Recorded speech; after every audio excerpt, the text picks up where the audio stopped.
एक बार भगवान मैया बैठी हुई थी और मैया की गोद में आने को जिद करने लगे। मैया मुंह को गोद में लेटा। भगवान ने जिद की, भगवान गोद में लेट गए। अब मैया समझाने लगी, लाला तू चोरी मत करियो, अब तू आंखें बंद कर और सो जा। अब जैसे सुलाने लगी और मां जब लोरी गाए या कोई भी गाए तो लोरी में चंदा मामा का जिक्र जरूर होता है। चंदा मामा जरूर आएंगे, चाहे एक बार आए दो बार कितनी बार, चंदा मामा के बिना लोरी है ही नहीं। जैसे ही चंदा मामा को नाम आयो सो भगवान कहने लगे, मैया ये चंदा मामा तो कर रही है, ये कैसा मामा है जो इतनी दूर रहे। यहां से कहो ना मामा जी ने जरा लाला के पास भी तो आवे। मैया हंस के कहने लगी, लाला वो चंदा पास नहीं आता, वो दूर ही रहता है। चंदा मामा दूर के, पास के नहीं है, वो दूर के मामा है। वो कह दिया ना, मुझ को तो चंदा मामा चाहिए। अब रात में चंदा मामा को जिद करने लगे, मैया मैं तो चंद्र खिलौना ले हूं। मैया कहने लगी, लाला चंदा मामा लेके कहा करेगो। कह दिया मुझको चंदा मामा खेलवे को चाहिए।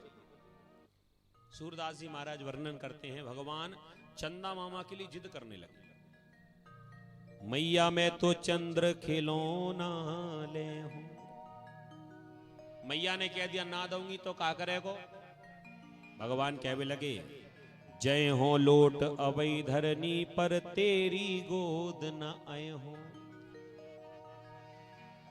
तुम्हारी गोद में नहीं आऊंगा, जमीन पे लौट जाऊंगा। मैया ने कह दिया तो मेरो का विग्रह हो, जमीन पे लेट जाएगो तो कपड़ा तेरे खराब होंगे, हमारो का विग्रह हो। भगवान कहने लगे, चंदा मामा लाए के देना। कह दिया चंदा मामा तो ना मिलेगा, बहुत ढीठ है गए, ना दूंगी कहा करेगा। भगवान ने एक और धमकी दी, सुरभि को पे पान न करे हो, बैनी सिर न गुथे हो। सुरभि गाय का दूध नहीं पान करूंगा, दूध नहीं पीऊंगा, अपने बालों की चोटी नहीं बनवाऊंगा। मैया ने कह दिया फिर भी मेरो कहा बिगड़े तो पहले ही बना के रख दियो।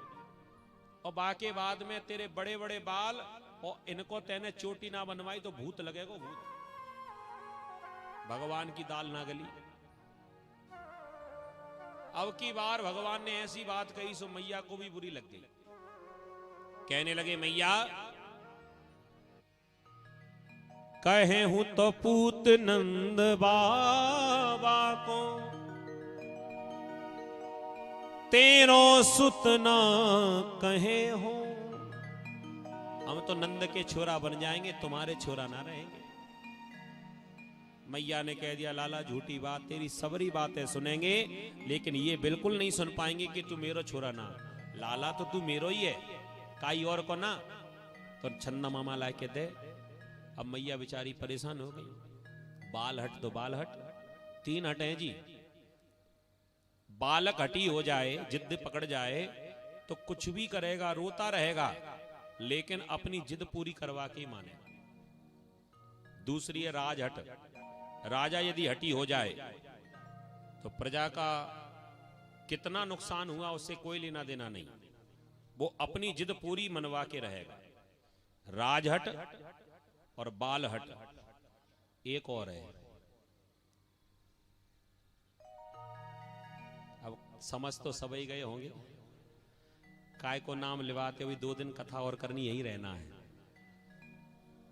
लेकिन ये तीसरी हट बड़ी खतरनाक है जी, भगवान तक नहीं बच पाए। तो समझ ही गए तो फिर क्या बताना।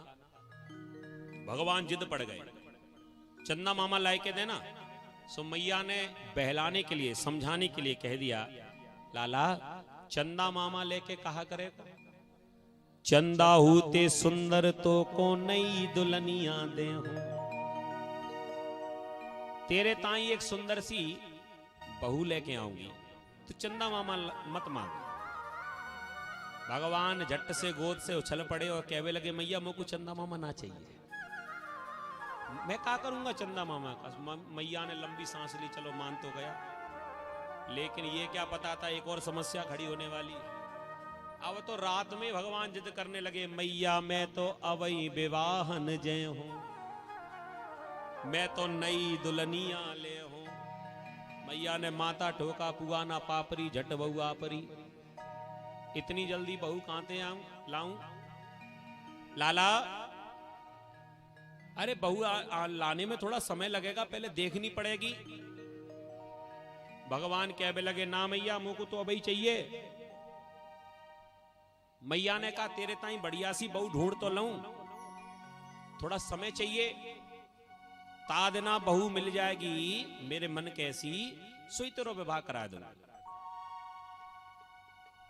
भगवान कहने लगे, ये समझ ले कि तेरो ये काम तो हमने कर दियो, बहू तो हमने ढूंढ ली पहले ही, तू तो बस तैयारी कर। क्या मतलब? कह दिया, हाँ मैया मैं बताना ही चाह रहा हूं, मोकू राधा रानी के संग विवाह करना है। ब्रसवान की छोरी है ना, बरसाने वाली। मैया कन्हैया की बातों को सुनकर बड़ी प्रसन्न होने लगी। अच्छा, मैया से जिद करने लगे, मैया